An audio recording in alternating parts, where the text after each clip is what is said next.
Dear Patriots, before the news starts, please subscribe to our patriotic channel by clicking the subscribe button. Give us a thumbs up to this video. Don't forget to leave your opinion below in the comments section. Share the news on Facebook and Twitter so you friends see it. Thank you. Libs got shocking answer when they asked Jimmy Carter about removing Confederate statues. As even many Democrats are willing to admit, former peanut farmer and governor of Georgia Jimmy Carter was a total flop as U.S. president during his single term in office in the late 70s. Before Barack Obama entered the White House, President Jimmy Carter was seen as the most left-wing knee-jerk liberal to run our country in recent history. However, a liberal reporter recently got a very big surprise when she asked Carter questions about important topics affecting our country, and got answers very different from the predictable liberal ones she had been expecting.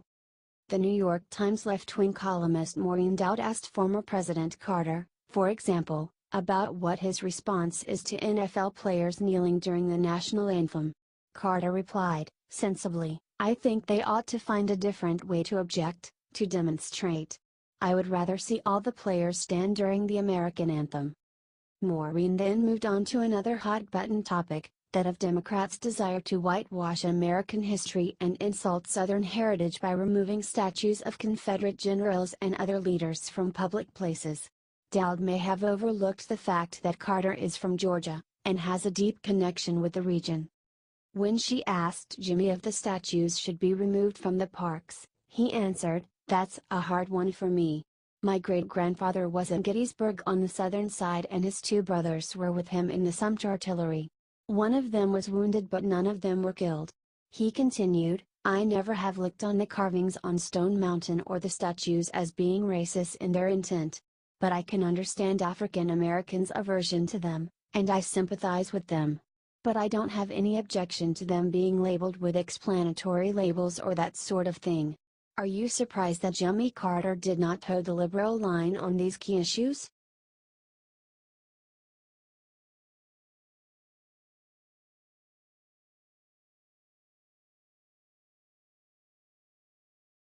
Ingram corners Dem Tom Hanks, reveals the real reason he attacked Trump. Out of all the countless Democrat-affiliated movie stars and other entertainers in Hollywood, Academy Award winner Tom Hanks had a reputation as one of the most open-minded and reasonable.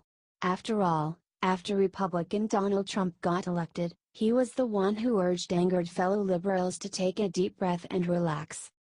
Unfortunately, since then Tom has fully bought into liberals' paranoia about Trump, and he has joined the mob that believes we must take action against the democratically elected president.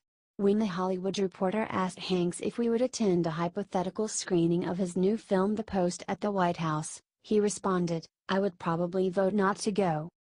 He also rambled in incomprehensible Chelsea Handler style about taking Trump down, and individually we have to decide when we take to the ramparts. You don't take to the ramparts necessarily right away, but you do have to start weighing things. He added, "You may think, you know what? I think now is the time. This is the moment where, in some ways, our personal choices are going to have to reflect our opinions. We have to start voting, actually, before the election." On a recent episode of The Ingram Angle on Fox News, conservative commentator Laura Ingram shed some light on why Hanks was motivated to make such nasty remarks about our Republican president. Said Laura, "After the year Hollywood had with Weinstein and Spacey et al., you'd kind of think that its brightest stars would practice some humility on the whole moral barometer front.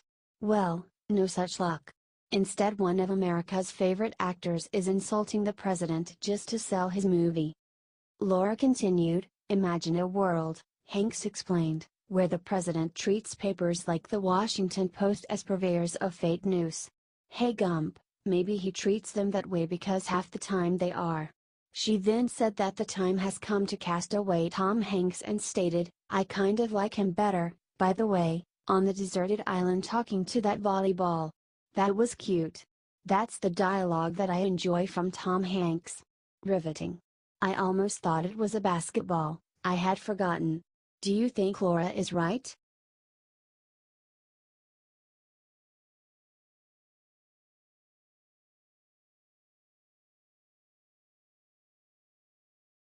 NIT uses anonymous sources to accuse Trump of doing something disgusting.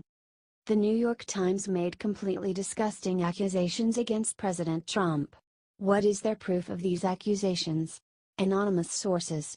According to the NIT, Trump was enraged by all the foreigners who have come into the country since January.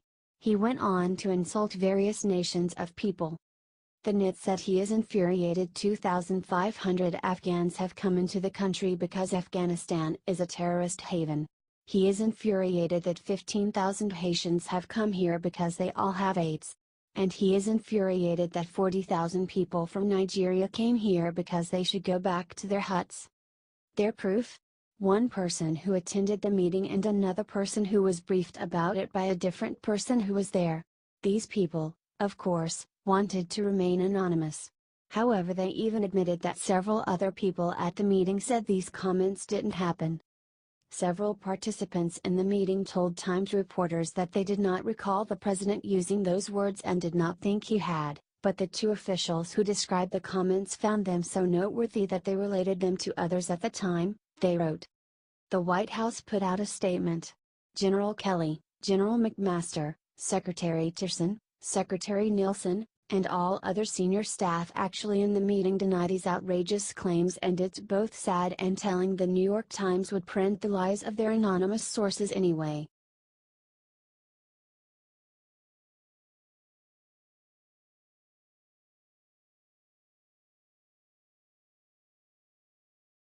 Said Nugent just called out phony libs with a shocking, hilarious Christmas Facebook message. Famous 70s rock star has never been afraid to speak out about his strong pro-gun rights stance and his other conservative beliefs. The Cat Scratch Fever musician recently gave his fans a hilarious Christmas present with a both heartfelt and powerful message on his Facebook page. Posted Nugent above a joke photo of himself after having successfully hunted down Santa Claus. To all my Democrat friends, please accept with no obligation, implied or implicit, my best wishes for an environmentally conscious, socially responsible, low-stress, non-addictive, gender-neutral celebration of the winter solstice holiday. He added, practiced within the most enjoyable traditions of the religious persuasion of your choice, or secular practices of your choice, with respect for the religious, secular persuasion and/or traditions of others, or their choice not to practice religious or secular traditions at all.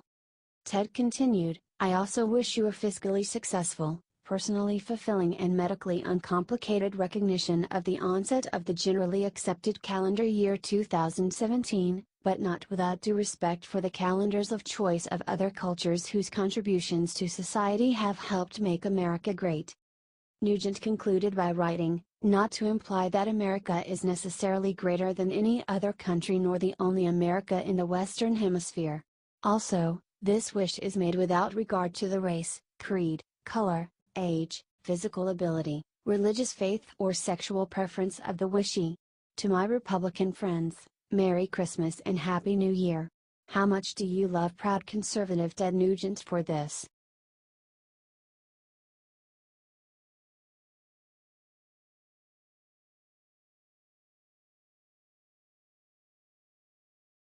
One of Fox News' most prominent journalists is leaving after 18 years. One important Fox News reporter is leaving the network after being loyal for 18 years. He started working at the network just 3 years after the channel launched. According to TV Newser, Fox provided a statement that James Rosen would be leaving at the end of the year. James Rosen is exiting the company at the end of the year, said a Fox spokesperson in a statement without providing further detail.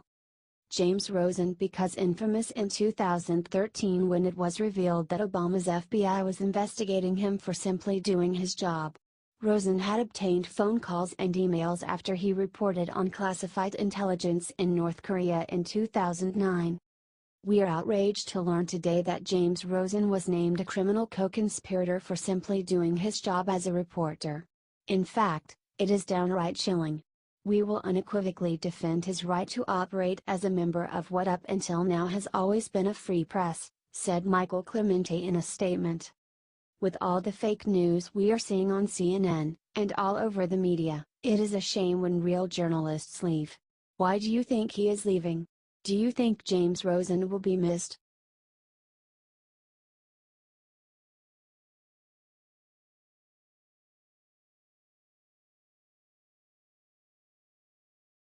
Dem Cory Booker just declared that it's not Christmas, it's Feministmas. Democrats are constantly trying to craft a narrative that they are the party that supports and advances the rights of women. They claim that, by contrast, the Republicans are somehow waging a war against women. Democratic Senator Cory Booker of New Jersey, who is one of the most hard-left liberal members of Congress, succeeded in both smearing the Christmas holiday and cheaply pandering to female voters by publishing a feminist poem about Christmas, which he has renamed Feministmas. Senator Booker, who clearly has nothing better to do, posted on his Twitter account, on the 12th Feministmas / my true love gave to me / fair rights and wages / reproductive freedom / no victim blaming / no body shaming. His gross poem went on, no bullshit diets / gender bias broken / shame free breastfeeding / equality !! Proud working moms / male allies / no tampon tax / and a grope-free Christmas party. People immediately trolled Democrat Booker for his dumb poem. Wrote one Twitter user snarkily, should play well in Iowa. Added another, this is an embarrassing condescension to women masquerading as respect. A third probably said it best, writing, you would have to try quite hard to come off as more oleaginously phony and pandering than Cory Booker does. Do you think Democrats' outreach to women is a fraud?